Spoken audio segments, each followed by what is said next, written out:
ఈ రోజు రేపు రాబోయే రోజుల్లో మనమందరం ఒక కట్టుదలతో ఒక పట్టుతో ఏ విధంగా మనం అందరికీ కూడా ఇలాంటి పోయిన వాళ్ళకందరూ కూడా ఏ విధంగా బుద్ధి చెప్పాలని మీరు అడుగుతున్నారు.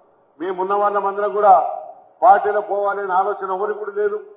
కార్యకర్తలు నాయకులు కూడా పెద్దవాళ్ళు కూడా ఎవరు కూడా ఆలోచన కూడా రానియద్దు. మనమందరం కూడా వీటి కర్మ పోతూనే ఉంటాడు వస్తూనే ఉంటారు.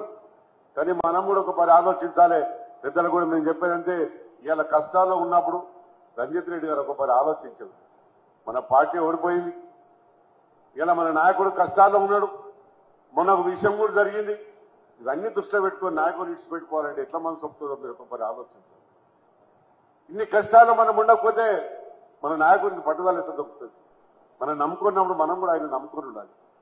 నువ్వు నమ్ముకొని ఏమనుకో ఇచ్చిపెట్టేస్తాడు, ఎవరు ఆలోచిస్తారు, ఈడు పోతే ఇంకోటి వస్తాడని అనుకుంటారు.